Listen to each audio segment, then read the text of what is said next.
Welcome to everybody again, the viewers, the listeners, the people that's following the channel. By the way, thank you for following the channel. Share our videos with people that you would think would enjoy this type of content. And it's another episode of the Suidlanders chat with me and Simon Roche, which, if you haven't heard, is in Russia at the moment. So speaking via Zoom live with him. Hi, Simon, how are you?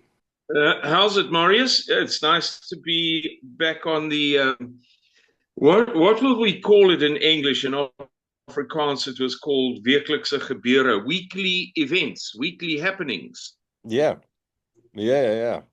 I think that is definitely suitable. So it's Uh, our standard Thursday afternoon weekly happenings conversation. yes. Um, yeah, what is there to talk about? I think that the big topic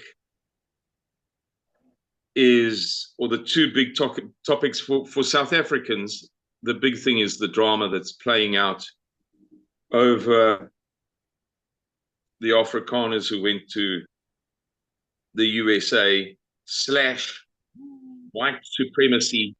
Okay, you were busy saying that the biggest or some of the big news is the guys, the South Africans that immigrated to the USA. Obviously, Cyril Ramaphosa and his gang being in the White House, speaking to Trump, and the backlash now of that. Yeah, yeah. The other big thing, I think, is Donald Trump and Russia, Ukraine. It's becoming very intense, and I think that at some point a boil or a pimple, excuse the crass analogy, but it's the one that comes to mind. It's a sort of a bursting. Something's going to burst. Um, Regarding the white South Africans and racism and Cyril Ramaphosa in the White House and all of this nonsense, I've just made a video in which I went to some lengths to tell an anecdote about an event that happened about 15 years ago, in which I lost my temper over having to fix up somebody's mess. And I can't remember what I said, but it would have been strong. I grant that freely. Knowing my temper, it's I don't always have a quick temper, but when I get going, I get a little bit rough. And I remember I was furious that a black woman had made. And so she went to the boss, a black guy, and she said to him, Simon said X, Y, and Z about, Tandy or Beauty or whatever the woman's name was. And I said something, a black woman's work that I had to, by the way, tidy, shockingly bad work. And I was overheard by a colored woman, and she went to report me to the boss, Jameson, a super intelligent, very wise guy, one of the smartest people I've met in my life. And he looked at her and he said her name was Corin. He said, Corin, I know Simon well. And he probably knew me, just as well as anybody, bar my mother and father. And he said, I know Simon well. Corin, if it had been a white woman, Simon would have been very much angrier. And if it had been a white man, there would be blood on the floor now. Let us all be grateful that it's a black woman that he's criticizing. And Jameson got it. Jameson got it. He understood that it wasn't to do with race. Yeah. It was to do with the spectacularly abysmal failure of this person who pretended to be competent in something in which they knew, had to have known that they were not competent, and then proceeded to lie for weeks, months on end, leading to a loss of about 240,000 rand. which I then had to find by magic. Mm. And likewise, Marius, we're in a circumstance now where black people are taking the immigration of white people to be an act of racism. In other words, if there was a white government, implicitly, if there was a white government and there was a farm murder rate of roughly 160 per 100,000 per annum, the way that the United Nations measures it, whites wouldn't be leaving the country. On the contrary, on the very contrary, by now, somebody would have been assassinated. I assure you, the reason why the elites have not assassinated the president or somebody else, perhaps multiple people in the ANC, as they did Hendrik Verwoerd, is owners of the slack that whites cut blacks, as I did with that woman. It seemed to the people around me that I would never say that about a white woman, but to the guy who knew me best in that huge office, very successful company, it was otherwise. It was just the opposite. Yeah. He knew me well enough to know that if a whito had made that mess, I would have honestly resigned, or I would have refused point blank to repair it for the company, because it took magic to recreate 240,000 Rand missing from a budget. You can't do it except with the most dark arts of accountancy and mathematics and reverse arithmetic. Working in reverse with percentages. You know, if you add 10% to 100, you get 110. If you take away 10%, you get 100. That's what everybody believes. Yeah. If you take away 10% of 110, you don't get 100, you get 99. Yeah. And I had to tell that sort of lie on a scale that beggars belief to recreate that 240,000 Rand for the company. And I only did it because it was a black female. And these people just do not get it. They just do not get it. If this was during apartheid and this was the nationalist government wreaking such havoc upon the country, the water, the roads, the electricity, the education, somebody would have been shot dead by now. Many, many, many people. It is the very opposite of what they perceive it to be. And by now, it wouldn't have been 49 people that accepted that offer. It would have been 490, because there would have been a far more pervasive mentality of, let's cut our losses, let's divest, let's pack up and go elsewhere. So it's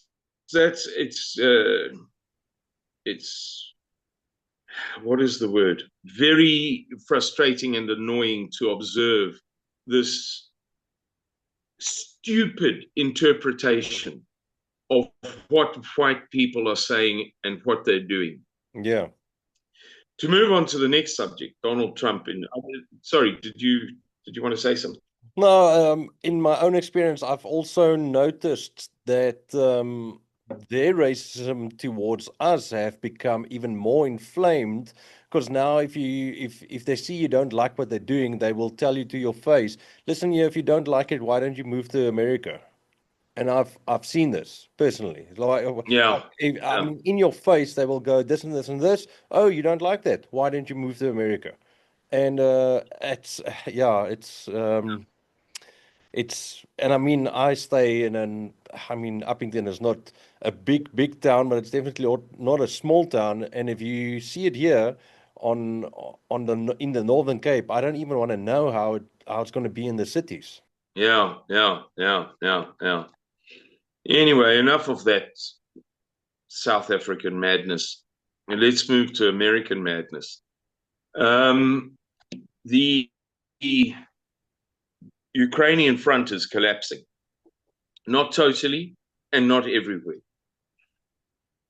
Let's not exaggerate what's occurring, but statistical evidence has come out from among the best observers of the Ukraine war of the past 3 years, people who have proven themselves to be the most accurate and reliable.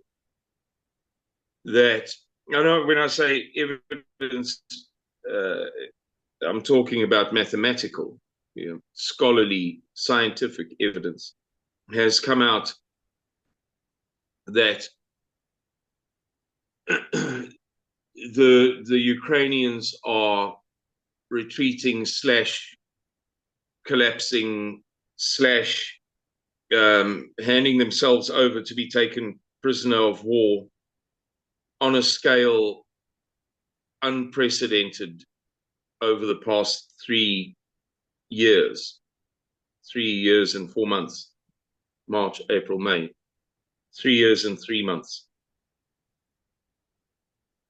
And that is coming at a time when these observers are composing very good mathematical, statistical, data-based evidence for the reduced activity by the Russians. It's almost like you chop down a tree with an axe, and you wield the axe as hard as you can over and over and over again. And it seems as if the tree will never fall, and your back and your arms begin to hurt, and you wield the axe once more, but with half the energy, half-heartedly, because you're tired and discouraged by the fact that the tree's not falling, and you strike it almost lightly, and lo and behold, it falls. So just at this time that the Russians are taking their foot off the accelerator, for good reason. They're preparing a massive a massive summer offensive. The Ukrainians are collapsing. As I say, not everywhere and not totally, but there is manifest collapse. And Donald Trump seems blissfully unaware of what's really going on. He's talking at a tangent to the real matter. And my fear is that he's being fed misinformation. And many people are talking about this, many observers. This is not unique to me, and I wasn't the first person to say it. But it has appeared for some time to me, for I'd say 4, 5, 6, 7 months,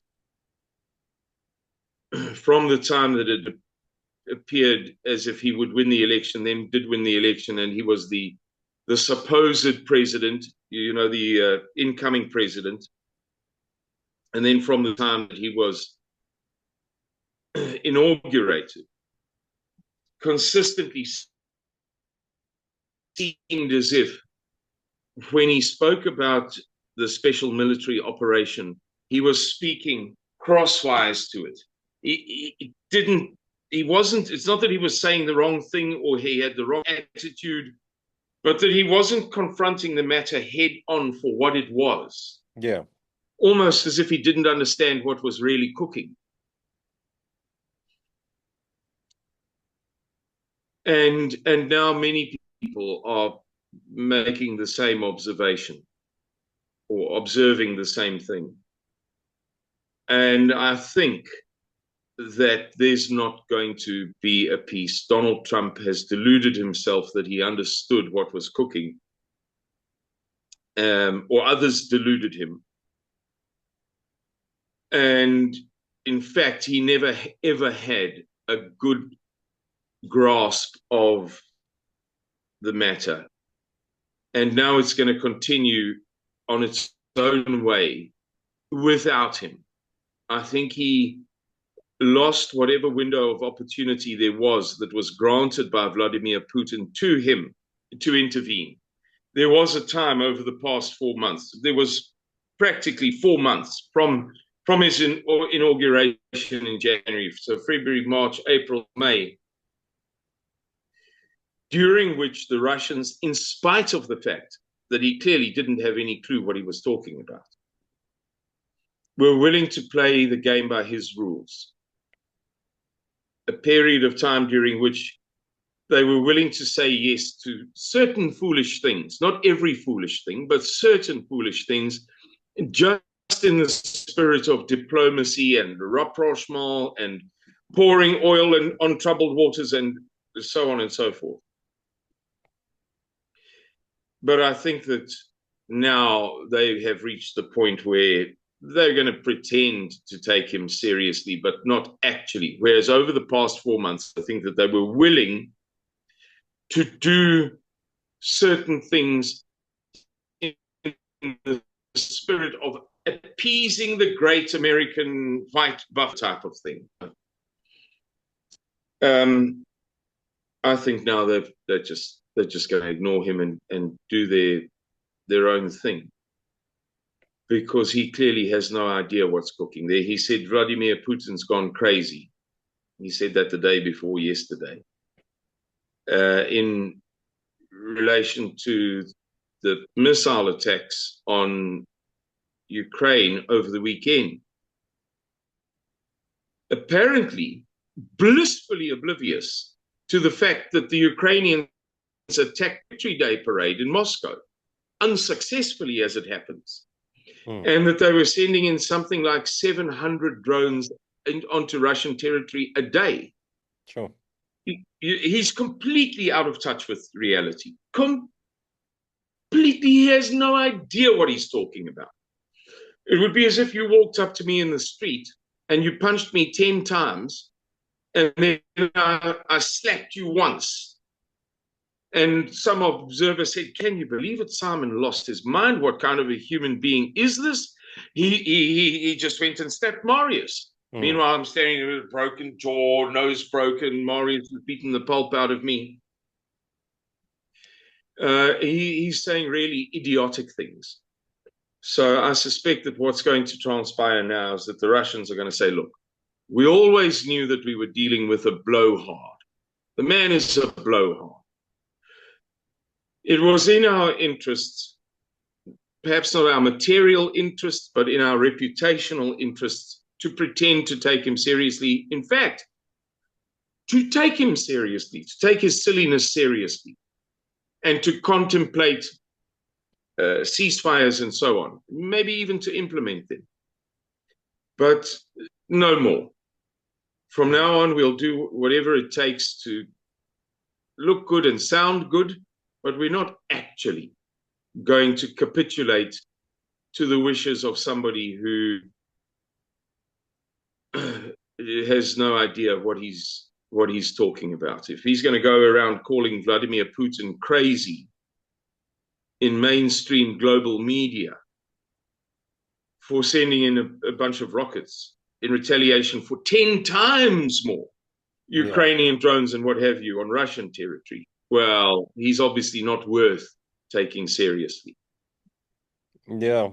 Yeah. And then I've been thinking now while you were speaking as well, the European countries that is all of a sudden started getting a big military budget, starting amassing troops, countries starting to band together. They wouldn't be doing that if they knew for a fact that Trump will make peace. Why would these countries then all of a sudden do that if they knew that Trump is our savior, he's gonna make the peace? But it's actually the opposite. They have gone to, listen here, let's make ready for war. So I think most of Europe has gone like, you know what, yay Trump, maybe not. There's like a 5% chance that he could bring in peace. but we are going to bet on the Mhm. 95% chance that there's not going to be peace. Yeah, Marius, I think that the symptom of that, the ideal symptom, there are many, of course, is Germany's first overseas deployment since World War II of 5,000 personnel. I've read two reports that differed slightly, but loosely speaking, 4,800 military personnel and 200 civilian support personnel to Estonia, an augmented brigade. You know, nothing has gotten Germany to do that over the past 80 years. Nothing has prompted Germany to become warlike, for want of a better word. Yeah. They weren't dragged into anything. Now all of a sudden they're sending 5,000 troops to, or 5,000 personnel to Estonia. So clearly there's an unprecedented commitment to an inevitable, as they would see it, I think, inevitable war. You're dead right, Marius. Absolutely spot on. Yeah. Yeah. Yeah. I think. Yeah, continue, please. There's No, a no, bit no.